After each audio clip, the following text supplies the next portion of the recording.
Достар, Алматы арнасының тікелей эфирінде таңғы студио. Біз бағдарламаны әрі қарай жалғастырамыз. Студиямызға қонағымыз келіп қалды. Ендеше қарсы алайық. Таңғы студияның төрінде әнші, композитор Қанат Елікбаев. Кетті қарсы алайық қонағымызды.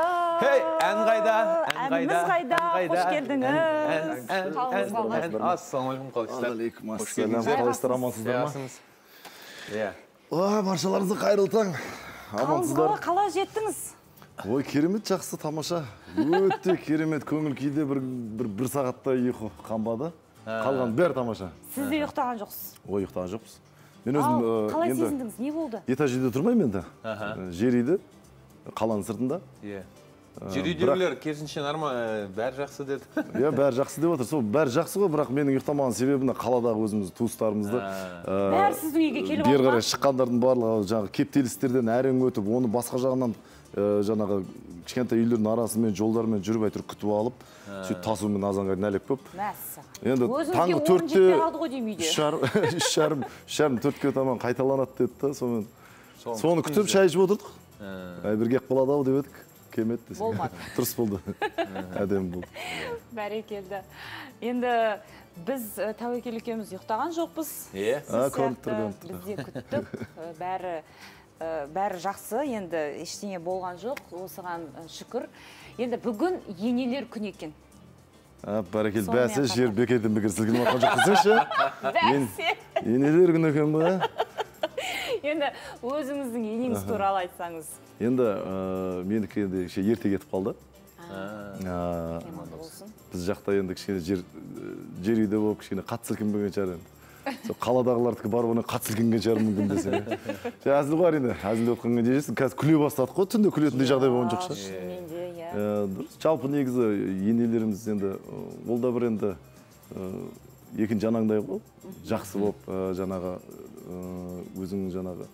Енді сол енелерімізге қарап, жұбайларымызды алдық қой, анасына қарап қызын ал деп. Енді басқа не деп айтамын? Жақсы, бәрі қарым-қатынас керемет. Мен өте ерке күйеу баласы, жалғыз күйеу баласы болдым. Жалғыз күйеу баласы. Мен ары-бері жүрген кезде Тараз қаласында соғатын кезде, ол кісі менің бүткіл жаңағы жақсы көретін тағамдарымды білетін, дайындап қоятын алдын ала. Басқа жерге барсам, ет аспасам, ет аспаңдар, ол бала жақсы көреді, ет көп жей бермейді, онсыз да тойда жүрген бала, оны былай қуырыңдар. Содан кейін тамақ істеп отырса, жаңағы бұл пиязды көп қоспаңдар, ол пияз жемейді деген сияқты. Ой, керемет ерке болдым мен. Күшті ерке болдым, шүкір Аллаға. Күшті ғой. Тамаша, сыйластықтарыңыз бітпесін. Енді Қанат мырза, шығармашылыққа келетін болса, жігер тобы қайтадан құрылып жатыр, қайтадан сахнаға шығып жатыр. Құрылғаны қанша болды? 2 жыл бұрын бізге келген. Сол кезде. Иә, біз бірге кеттік. Қандай жаңалықтар бар? Жаңалықтар жаман емес, халық сұраныстар көбейді. Әжіптер көбейді. Енді жігер тобы бар, қайттан құрылды. Жалпы барлығы біліп отыр. Енді Алла бұйыртса, бізге енді 20 жыл болғандықтан жігер тобының құрылғаны 20 жыл өтіп кетті. Көзді ашымнан да мінекей. Енді сол 20 жылдық есеп беру концертімізді беруіміз керек болып тұр енді. Соған дайындық, әндердің бәрін енді жаңартудамыз, өзіміздің қоржынымыздағы әндерді жаңартудамыз. Содан кейін енді Алла бұйыртса, қай мезгіл белгілі? Негізі осы биылға деп ниет қылып отырмыз, Алла бұйыртса. Тамаша. Сондай жоспарымыз бар енді, Құда қаласа. Бізден енді халық не күтеді? Жаңалық сол. Жігер тобының сол ностальгиялық бір кешін қайдасыздар, сол баяғы ескі айтып жүрген әндеріңіз бар, бұрынғы әндеріңіз бар, солардың бәрін естісек деген сол көп ұсыныстар келіп жатқан екен. Бір жағынан енді көбісін айтатын сол ғой, енді мұндағы кейінгі шығып жатқан жастар концерт беріп жатыр, сендер 20 жыл болды, неге бермейсіңдер деп. Бізде енді кішкене өздеріңіз білесіздер, біраз кішкене кідіріс болғаннан кейін, үзіліс болғаннан кейін, содан кейін енді кішкене халық толық біліп алсын, қайтадан өзі үйреніп алсын, көздері көріп, әнімізді қайттан құлақтарына естіліп, жүректеріне қайттан өзінің орнын тауып. Сөйтіп жаңағы кішкене келіп алайық өз-өзімізге дедік, сонымен енді Құда қаласа. Биылға деп ниет қылып отырмыз. Бәрекелді. Қасыңыздағы 2 нөкеріңіз... Олар қалада этаж үй тұрады ғой. Келмегенін түсініп кетсеңіз. Енді бізде Данияр қалада тұрады, бірақ дегенмен ол да жертамда тұрады. Бізде бір хабарласқанымыз Болатбегіміз. Хабарластында, не отыр бәрі тыныш па десе, бала шағамен далада жүрміз, документтің бәрін тастап кетіп, қайттан кіріп, қайттан шығып, қайттан кіріп, қайттан заттарды шығарып жатырмын дейді.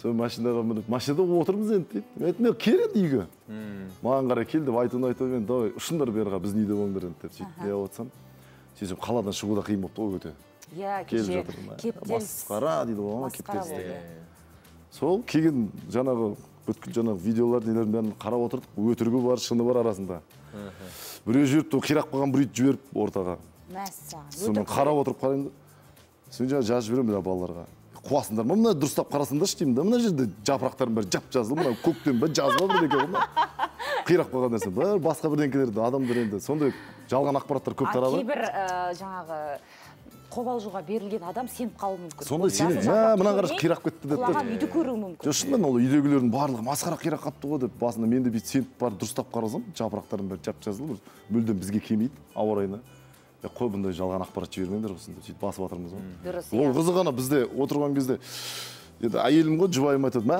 күліп жатыр да мен айтамын сен немене күліп отырсың сөйтсем бергенсейші дейді бізде ана енді қаланың сыртында тұрып жатқан жерімізде көршілерден әйел адамдардың өзінің бір чаты бар біздікі ер адамдардікі бөлек та көршілердің сөйтсе көршілердің арасында жаңағы түнгі 1:30-да біреу торт салған екен соны біреу сұрап жатыр қаншадан торт дейді да сөйтсе тортың қайдағы торт біз бәріміз бала шағамызды далада жүк деп айтады дейді да біреуге жан қайғы біреуге мал қайғы деп елдің бәрі паника болса біреулер торт сұрап жатыр неше түрлі қызықтар келіп жатыр енді бір жағынан күлеміз күлгенге не жетсін айым күліп жүрейік енді иә осылай күліп жүргенге не жетсін иә Қанат енді сіз композиторсыз осы жігер тобының әндерінің көбісі сіздің жазған әндеріңіз шүкір барлық әндер хит болып жарыққа шығып халықтың жүрегінен орын тауып жатыр енді басқа әншілерге ән жазу ойда жоқ па сұрағандар бар ма сұрағандар бар бірақ енді мен әлі бір әншіге бүйтіп ән арнайы бүйтіп беріп көрмеппін енді қазір мысалы сол бұрынғы біздің әндеріміз қайтадан өзіне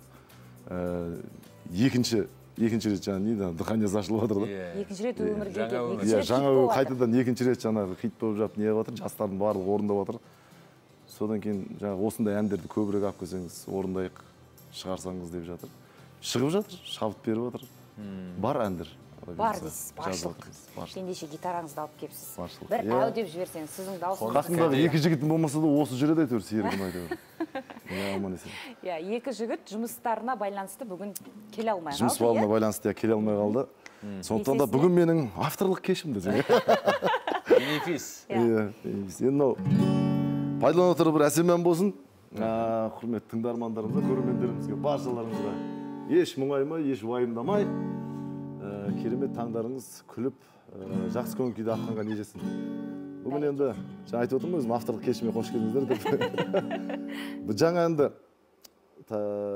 әндерді алып келіп тұсауын кессем бе деп отырмын енді өзім жүректен шыққан өздеріңіз сұрап отырсыздар ғой жаңа әнді ол әнді орындап қоймаңыз бірақ орындамаймыз басқа бір ән орындап бергім келіп отыр тағы да енді менің алдыңғы әндерім танымал болған сен менің бақытымсың деп бойдақ кезде шыққан әндер сүйікті ме деді сонымен кейіннен тағы шығарып жатсам басқа тақырыптағы әндер болып кетеді екен енді жаңағы отбасы болғаннан кейін не болғаннан кейін махаббат жайлы әндер бар махаббаттың бірақ бағыты да басқаша болады екен сенсіз деген бір ән бір туындады осы бір жақын дейді сенсіз дегенім себебі үйде отбасың жаңағы сыртқа біраз уақытқа қыдырып кетіп қалса шынымен де үй суық болып қаңырап не тамақты да жемейді екенсің үйде әкемде жаңағы бала шағаммен бүйтіп шулап отырып үйреніп қалған сол жаңа үйдің жұбайыңсыз отбасы бала шағаңсыз қаңырап қалған кезде сол кезде бір шабытым оянып шығарған әнім бар орындап берейін бір-бірлеріңізге әрдайым аңсап сағынып жүріңіздер сенсіз деген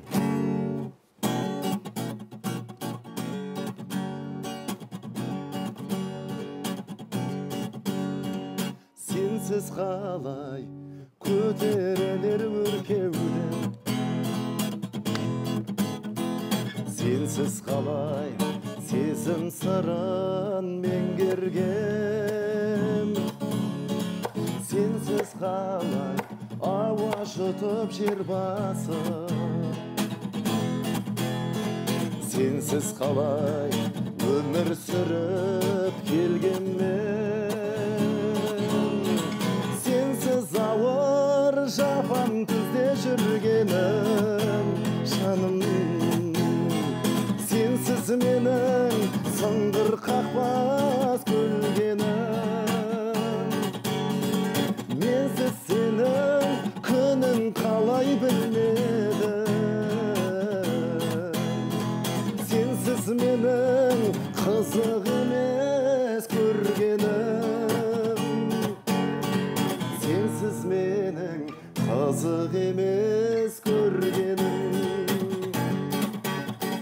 сенсіз менің қызық емес көргенім.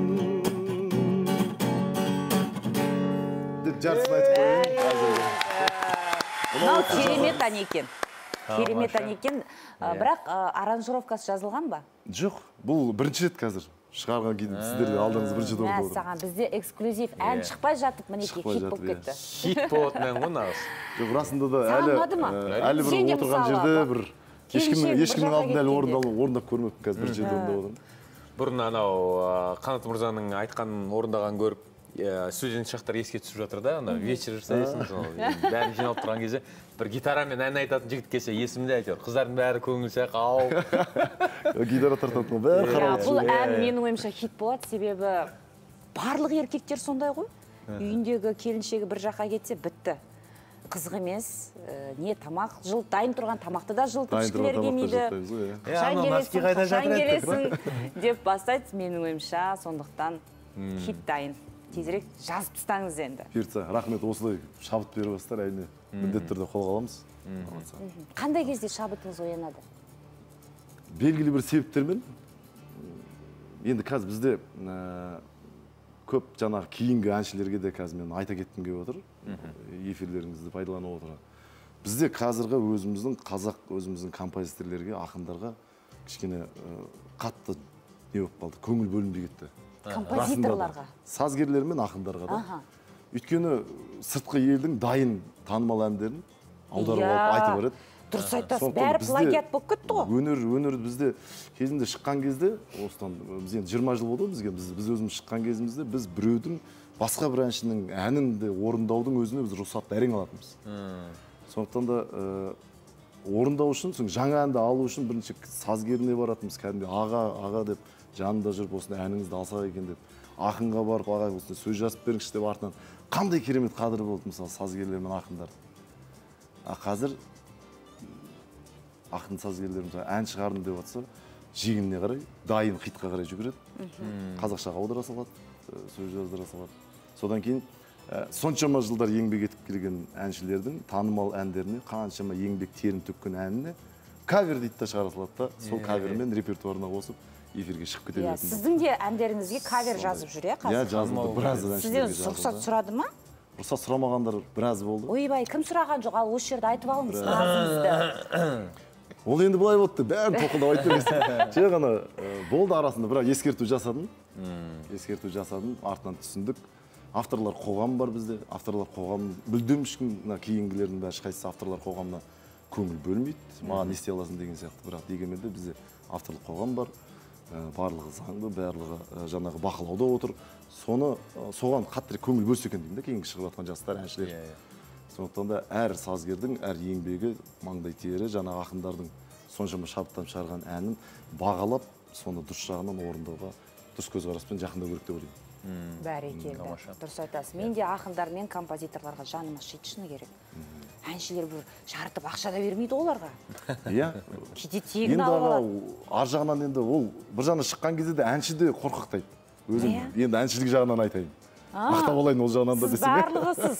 Аламыз, алғаннан кейін бірден енді жаңағы гонорарын жаңағы несін бергенде еңбек ақысын бермеспін, ол шыға ма, шықпай ма, оған да қорқынышты. Хит бола ма, болмай ма? Қаншама ақша салсаң, ол хит болмай қалуы да мүмкін, өз-өзін ақтамай қалуы мүмкін. Оған да қорқытайсың да, енді кішкене ырымын жасап басында бересің. Одан кейін аға кішкене шықсын, елдің алдында көңілден шығып,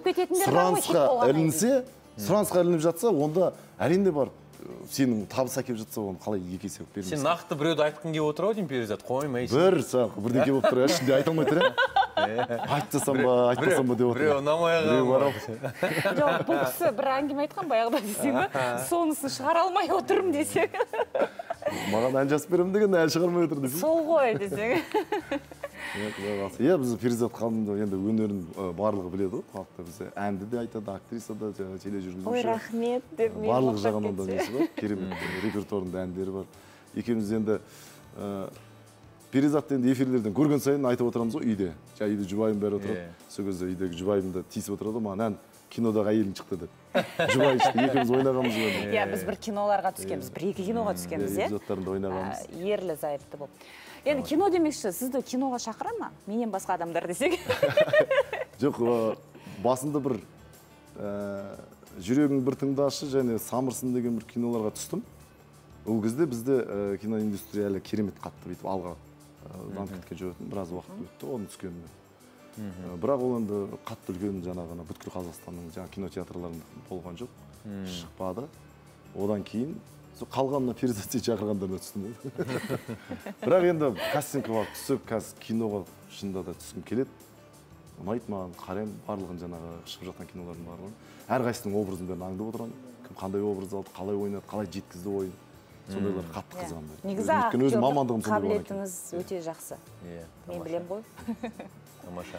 Иә, құрметті режиссерлар. Мен білем ғой, қатты ұрсасын десең. Қаперге алыңыздар, иә. Қанат Елікбаев деген актер бар, міндетті түрде шақырып көріңіздер. Мүмкін сіздердің киноларыңызға Қанат мырза жарап қалар. Тәуекел сияқты. Тәуекел мырзаны керемет жақсы ойнайтынын да білеміз. Ал енді Қанат, барша көрерменге өзіңіздің тілегіңізді айтсаңыз, және де содан кейін сіздің әсем әніңізді бірге тыңдасақ. Тамаша. Баршаларыңызға тағы да қайырлы таң. Таңғы студиямен бірге тамаша көңіл күйде ояныңыздар, құрметті тұрақты көрермендер. Көрермендеріңіз көп болсын, барша таңғы студияның ұжымдарына үлкен алғысымды білдіремін. Шаршамаңыздар, тек қана жетістік тілеймін. Аман болыңыздар. Көрермендеріңіз көп болсын. Еліміз тыныш, жұртымыз аман болсын. Елбасымыз аман болсын.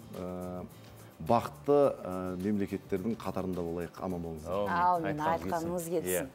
Қымбатты көрермен, дәл қазір біздің арнамызда жарнама, одан кейін Қанат мырзаның орындауында тамаша эксклюзив тұсаукесер жаңа ән тыңдаймыз. Біздің арнамызда болыңыздар. Алыстамаңыздар.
Үндемегін тіпті де ямандасма. шапан түзде жалғыздан кез болсақ та үндемек тіпті де амандаспа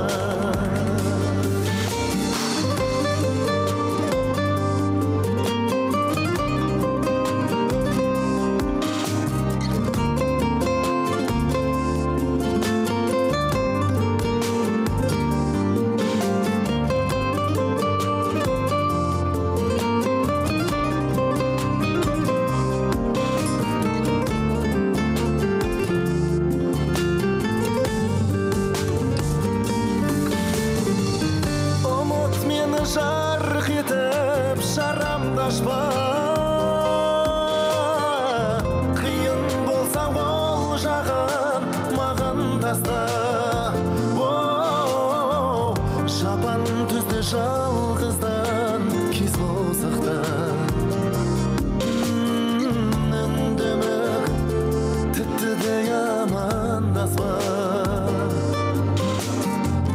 шапан түзде жалғыздан кез болсақ та үндемек тіпті де амандаспа үндемек тіпті де амандаспа